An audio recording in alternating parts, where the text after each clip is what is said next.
What's up, guys? I hope you all had a great weekend. First off, just want to apologize. I realized that by not having a conference call today, that'll end up being 3 straight weeks from last week through Memorial Day. So I wanted to just send out a little video, kind of do a virtual version of our conference call. I do have a few things that I think are important that I wanted to touch on with you guys today. So I'm just going to go ahead and jump right into it.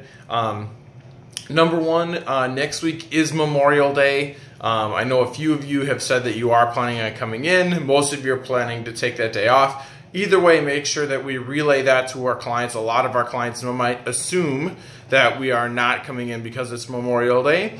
And about the other half of our clients will forget that next week is Memorial Day and potentially could show up to a session that they might not have. So please make sure that you update your schedule. Please make sure that you let myself know if you do plan on coming in or if you do plan on taking that day off. No matter what, let me know, let your clients know. The second point that I wanted to go through today is our member success stories. It's the 21st today. Member success stories are actually due by the 31st. That gives us till next week, Thursday. So hopefully we've gotten a jump start on this. I hope that it's not to the point where we haven't even contacted our client yet or our member. If that is the case, we've really got to put the pedal to the metal, get ourselves organized, and really start to get our information out there to our clients. If you have, that's great that we've gotten a jump start on it. Let's make sure that we get the right questions to our clients. I know that individually we've been coming up with questions for individual clients and members. So let's make sure we're getting those questions in their hand so they can either give us a written response or preferably we do a little interview session with them and they can actually talk about the progress that they've made. So one thing I just wanted to also emphasize is that I know from talking with a couple of people over at corporate this year that the submissions are pretty low at this point, which overall is a little bit disappointing, but that's a huge opportunity for us. That means that there are less people to compete with for us to highlight our members. So let's make sure we're doing the best that we can to get those submissions ready to rock and roll so we can get them in, preferably before the 31st, because last year I know that we had a few submissions that came in very late, and unfortunately corporate had already found a few that they had liked and decided on that they were going to pick from. So let's make sure we try to get those in sooner rather than later. So our third point that I wanted to just quick touch on today is sense of urgency. As you guys have probably noticed, our new member traffic is really slowing down.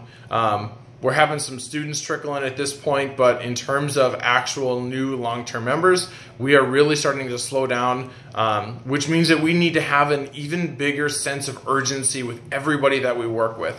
We know that our number of at-bats are going to be much lower. So in order to continuously hit goal, keep driving growth, or at least at a minimum maintain our growth over the summertime, we need to have a great sense of urgency with everybody we're working with. And making that means we're going through all 9 steps of that FC process. Number one, the most important one in my mind, is making sure we're doing a great 24-hour reminder call and letting that person know that we are excited to meet with them. If they come in knowing that we're excited to meet with them, that FC tends to go a lot better, much better than if we just shoot them a text message saying, I'm excited to see you tomorrow. I want you guys to get on the phone, make sure we have excitement in our voices, smile before you dial, as we like to say, and make sure that we have that great sense of urgency.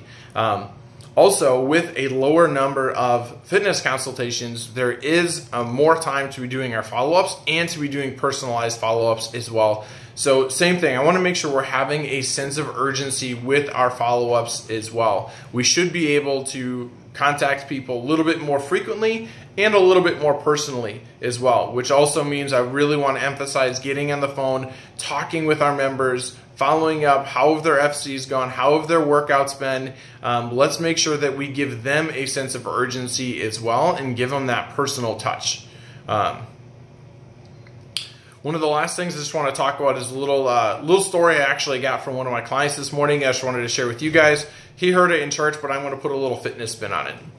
So he was saying that in church, the pastor was talking about, there's a couple different ways you can eat your Reese's Pieces. You can, which we all love. There's just something about that chocolate peanut butter combination, right? He said, you can take a big old bite of it, you can mash it up in your mouth, and you're trying to eat it as quick as you can so you can get to that next bite. You're not really even digesting it, you're just kind of shoveling it in. Or you can take your time, you can take a bite, you can let that start to melt in your mouth, you can let every taste bud open up, letting it melt in your mouth, letting your taste buds absorb every flavor, and really just letting your body absorb it and really enjoying each and every bite. The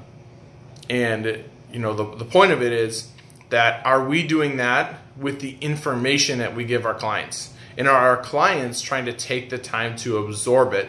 Or are they just saying, yep, I heard you about nutrition, it goes in one ear, out the other, and then we end up having to keep repeating it because they're not really taking the time to absorb and then apply that information. I want you guys to think about that with your clients. Sometimes it might mean you just got to slow things down a little bit. Maybe ask them a few questions, a few follow-up questions based upon what you guys were talking about. That could be a few nutrition questions. I know a couple weeks ago I sent out that email about the thermal effect of food. And I made sure to go back in and I talked about the two main points of that email. Number one being, are the number of meals you eat per day, does that boost your metabolism? Which we realize does not.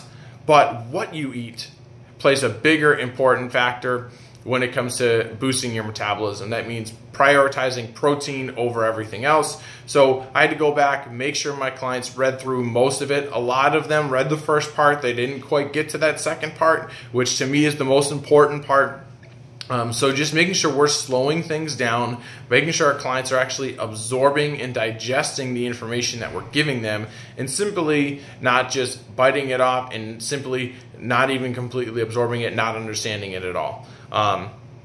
Last thing that I have for you guys is I'm just looking for some feedback. Once you guys watch this video, I want you to respond to the email. I had my client Jeff this morning. He asked me, Josh, why do we train our hamstrings so much? And I made sure to take the time to give him a nice detailed answer because I do find that muscle group is very important to train for our clients. But if you were in my shoes, I would love to know, how would you guys answer that question? Why do we train our hamstrings so much? Okay, why do we train them so frequently? So I look forward to hearing your guys' responses. If you can, please reply all to the group so that we can kind of share our information. And if you've had any other takeaways from today, I'd love to hear those takeaways as well. That'll be it for today, guys. Again, next week we don't have a conference call with it being Memorial Day. I apologize that it'll be a couple weeks without one. And in terms of our conference call topic schedule, we are just going to pick up where we left off, meaning that, or not pick up where we left off, we're just going to skip ahead. So the next time that we talk, it'll be June 4th. So I'll look ahead and I'll make sure to notify whoever's scheduled for June 4th, that person's going to present. And if your week got skipped, you just got lucky this time. All right, guys, I hope you have an awesome rest of your day, and I look forward to getting on to our next call in a couple weeks.